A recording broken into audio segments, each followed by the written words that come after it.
Hello everyone, स्वागत है आप सभी का एक न्यू वीडियो में। एंड आज काफ़ी दिनों के बाद कोई वीडियो रिकॉर्ड कर रहा हूँ बिकॉज देखो अभी काफ़ी दिनों से मैं सीबीटी पीजी के एग्जामिनेशन में बिजी था। उसके प्रिपरेशन में काफ़ी ज़्यादा टाइम चला गया। इसके अलावा जो कॉलेज होता है उसमें भी बहुत ज़्यादा टाइम चला जाता है, तो उसमें से कुछ टाइम निकाल कर ना वीडियो रिकॉर्ड करना बहुत ज़्यादा मुश्किल हो जाता है। फाइनली आज टाइम मिला तो मैंने सोचा कि कुछ रिकॉर्ड करते हैं और अभी मैं रिकॉर्ड कर रहा हूँ। बताऊँ तो अभी कॉलेज कैंपस पे हूँ, यहाँ पर बहुत ही ज़्यादा ग्रीनरी है। तो उसी के बीच में यहाँ पर एक चेयर पर बैठ रखा हूँ और आप सबसे बातचीत कर रहा हूँ। जैसा कि आप सब जानते हैं कि अभी सीवीटी यूजी का फॉर्म आ रखा है। मैं भी जब अपने फर्स्ट ईयर में था तो सीवीटी यूजी के फॉर्म को लेकर बहुत ज़्यादा एक्साइटेड था। दिल्ली यूनिवर्सिटी में एडमिशन के लेकर बहुत ज़्यादा एक्साइटेड था। तो मुझे भी कॉलेज जाना है तो मैंने फॉर्म फिल किया था और आज मैं अपने कॉलेज के तीसरे साल में हूँ। तो सोचा कि क्यों ना जो मैंने इन 3 सालों में सीखा, 3 सालों में फील किया, उसको आप लोगों तक भी पहुँचाऊँ। तो इसीलिए वीडियो रिकॉर्ड कर रहा हूँ। बाकी जो मेरे नॉर्मल वीडियोज़ होते हैं वो ब्लॉग से रिलेटेड होते हैं, क्योंकि वो मेरे को अच्छा लगता है, मज़े आते हैं ब्लॉग्स घूमने में। तो आज मैं थोड़ा सा डिफरेंट टॉपिक पे बात करने वाला हूँ आप सबसे। जो मेरे जैसे क्लास से स्टूडेंट्स आते हैं, एक मिडिल क्लास से आते हैं, एक ग्रामीण पृष्ठभूमि से आते हैं, अगर पढ़ने में ठीक ठाक हुए, मैं ज़्यादा अपने आप को तो नहीं बताऊँगा लेकिन मैं ठीक ठाक था पढ़ने में, तो उनका एक सपना सा होता है कि एक अच्छे कॉलेज में एडमिशन हो, एक अच्छी यूनिवर्सिटी में एडमिशन हो। मेरा भी सपना था। और उस टाइम में अगर आप नॉर्थ इंडिया से हो तो आपके पास बहुत ही सीमित ऑप्शन होते हैं। एक तो दिल्ली यूनिवर्सिटी है, दूसरा बीएचयू वगैरह भी है। तो मैंने सोचा कि दिल्ली यूनिवर्सिटी को ही प्रीफर करता हूँ। एक तो बीएचयू का थोड़ा सा कल्चर भी बिल्कुल गांव जैसा ही है, हमारे जैसा ही है, जैसा कि मैं हमेशा जिस पृष्ठभूमि में रहा हूँ। तो मैंने सोचा कि थोड़ा सा डाइवर्सिटी को एंजॉय करना है तो इससे अलग जाते हैं। तो इस वजह से मैं दिल्ली यूनिवर्सिटी में आया था। और उस टाइम पर दिल्ली यूनिवर्सिटी की एक अलग ही हाइप थी। अभी भी काफ़ी ज़्यादा इसका क्रेज़ है बच्चों के बीच। जो ह्यूमैनिटीज़ वगैरह से होते हैं उनके लिए तो कहीं न कहीं एक सबसे बेस्ट ऑप्शन यही है दिल्ली यूनिवर्सिटी। तो 2022 में सीवीटी पहली बार आया था, मैंने फॉर्म भरा और सक्सेसफुली सफलतापूर्वक मेरा एडमिशन हो गया। मेरा एडमिशन दिल्ली यूनिवर्सिटी के श्री वेंकटेश्वरा कॉलेज में हुआ। आप लोग जानते होंगे, जिन लोगों को पता होगा, श्री वेंकटेश्वरा कॉलेज हमारे साउथ कैंपस का ना एक बहुत ही बढ़िया कॉलेज है। मजाक में हम इसे साउथ कैंपस का एसआरसीसी भी कहते हैं। एसआरसीसी से कंपेयर करते हैं तो समझ लो कि एक अच्छा कॉलेज है, ठीक है। और मेरा स्कोर भी बढ़िया था सीईटी 2022 में कि मेरा एडमिशन जिस कॉलेज में मैं चाहूँ उसमें हो जाए। तो आप लोग के मन में अभी एक क्वेरी आ सकती है कि आपने अपना एडमिशन नॉर्थ कैंपस में क्यों नहीं लिया।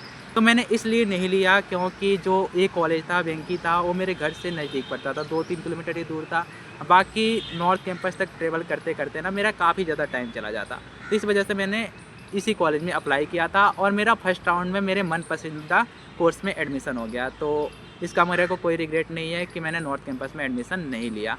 अब चलो आगे की बात करते हैं।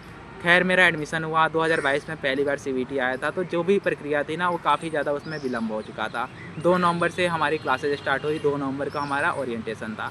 तो यहाँ पर मैं आप लोगों को ना, यहाँ पर जो मुझे चैलेंजेस फेस करने पड़े, जो यहाँ पर मुझे बेनिफिट्स मिले, उन सब पर मैं बात करना चाहता हूँ। उसी को मैं डिस्कस करने के लिए ये वीडियो रिकॉर्ड कर रहा हूँ। तो देखो, यहाँ पर ना जैसे ही मेरा ओरिएंटेशन हुआ, वहाँ पर जो सबसे पहला मुझे चैलेंज फेस करना पड़ा वो था लैंग्वेज और एक सोशल गैप का। क्योंकि देखो, दिल्ली यूनिवर्सिटी में वेरियस क्लास के स्टूडेंट्स आते हैं, कुछ एलिट फैमिली से आते हैं, कुछ हमारे जैसे मध्यम वर्गीय मिडिल क्लास फैमिली से आते हैं। तो वहाँ पे हमारे क्लास में बहुत सारे एलिट बच्चे हैं, बहुत सारे मेरे जैसे मिडिल क्लास के भी बच्चे हैं। ओरिएंटेशन हुआ, वहाँ पर सबको अपना इंट्रोडक्शन देना होता है। इंट्रोडक्शन के टाइम में ही ना मुझे कहीं न कहीं हम सबको एक थोड़ा-सा गैप देखने को मिला कि एलिट क्लास के जितने भी बच्चे थे ना, उन्होंने ही शुरू किया अपना इंट्रोडक्शन इंग्लिश में दे रहे हैं। मेरा तो हमेशा से हिंदी माध्यम रहा था, ना कभी इंग्लिश बोलने की कुछ प्रैक्टिस की थी, ना कुछ इंग्लिश का वैसा बैकग्राउंड रहा था। तो जैसे ही इंट्रोडक्शन स्टार्ट हुआ, उन्होंने अपना इंट्रोडक्शन इंग्लिश में दिया। उनसे इन्फ्लुएंस होके जो मेरे जैसे और भी मेरे बैकग्राउंड के बच्चे थे, उन्होंने भी अपना फ़ौरन लैंग्वेज चेंज करके, भाषा चेंज करके इंग्लिश में बोलना शुरू कर दिया। लेकिन मेरे को ये श्योर था कि भाई मेरे को इंग्लिश नहीं आती, मैंने कभी प्रैक्टिस नहीं की है, तो मेरे को जो भाषा आती है, हिंदी भाषा आती है, हिंदी को अपने देश में 45% लोग बोलते हैं, तो मैं इसी में ट्राई करूँगा। और मैंने ट्राई भी किया अच्छे से। मैंने सोचा कि हिंदी में इंट्रोडक्शन दूँगा। मैंने हिंदी में इस तरीके से इंट्रोडक्शन दिया कि सारे क्लास में ना मैं अपने इंट्रोडक्शन की वजह से याद हो गया। क्योंकि मेरे इंट्रोडक्शन में भले इंग्लिश हो ना हो लेकिन कॉन्फिडेंस पूरा था।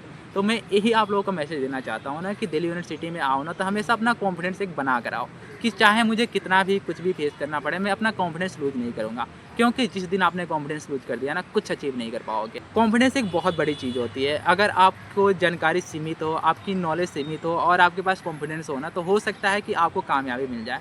सीरियसली बोल रहा हूँ भाई, कॉन्फिडेंस एक बहुत बड़ी चीज़ होती है और मैंने एक खुद व्यक्तिगत रूप से महसूस किया है। क्योंकि मैं सीआर भी बना क्लास का, उसके बाद से मैंने यहाँ पर इलेक्शन में पार्ट लेकर इलेक्शन भी जीता। तो मैं कह सकता हूँ कि देखो, अगर भले ही आपकी पृष्ठभूमि कैसी भी रही हो, लेकिन अगर आप आत्मविश्वास दिखाते हो तो आप सफल ज़रूर होगे। एलीट क्लास से बच्चे आते हैं, उनकी फैमिली इनकम अच्छी होती है, उनकी फैमिली की जो एक इकोनॉमिक कंडीशन अच्छी होती है, तो उसमें उनकी क्या गलती है? उसमें हम उनकी भी गलती नहीं कह सकते, उनकी लाइफ स्टाइल अलग ही होती है।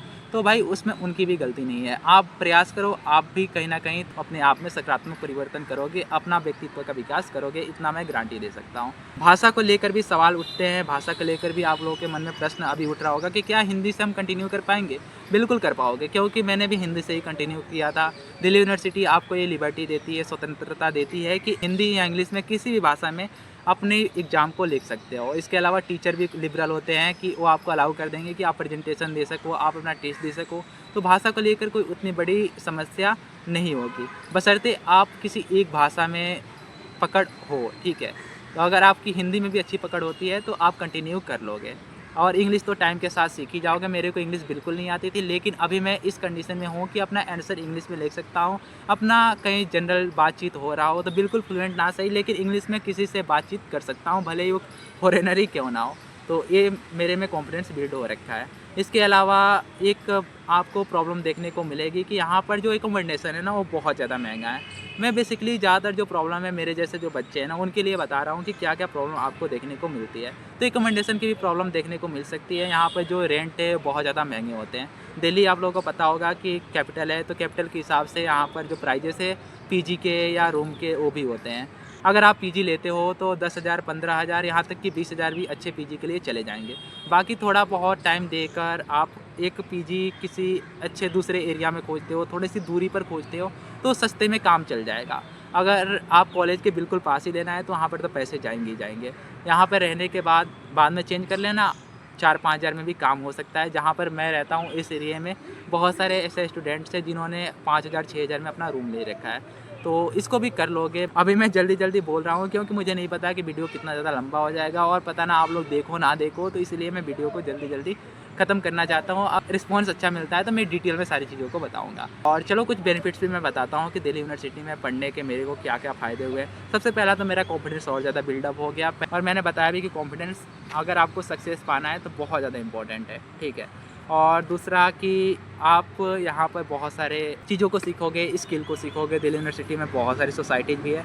हालाँकि बहुत सारे बच्चे जो एक गलती करते हैं कि आने के साथ ही, एडमिशन लेने के साथ ही बहुत सारे सोसाइटीज़ को ज्वाइन कर लेते हैं और इससे होता क्या है कि वो टाइम मैनेज भी नहीं कर पाते हैं उस सोसाइटीज़ के लिए और फिर बाद में सोसाइटी वाले भी बाहर निकाल देते हैं। तो मैं तो यही कहूँगा कि अपना थोड़ा-सा ऑब्जर्व करो कि कौन सी सोसाइटी में क्या हो रहा है, कौन सी सोसाइटी आपके अनुकूल है।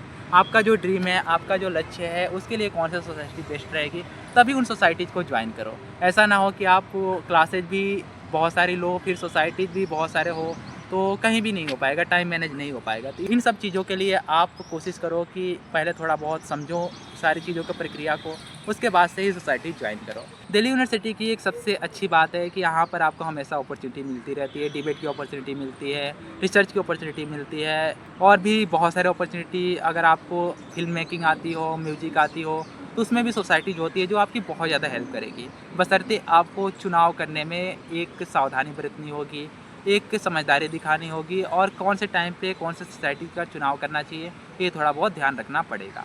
यही सारी चीज़ें हैं। 3 साल में बहुत सारी चीज़ें हुई जिसके बारे में अगर मैं आगे इस वीडियो को कंटिन्यू करता हूँ तो जानकारी आप लोगों तक ज़रूर पहुँचाऊँगा।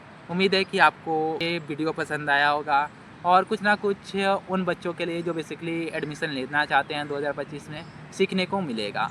तो इसी के साथ यहीं पे वीडियो ख़त्म करूँगा। मैं नहीं चाहता कि वीडियो ज़्यादा लंबा हो जाए, फिर आप लोग देखो भी मत। गुड बाय, जय हिंद।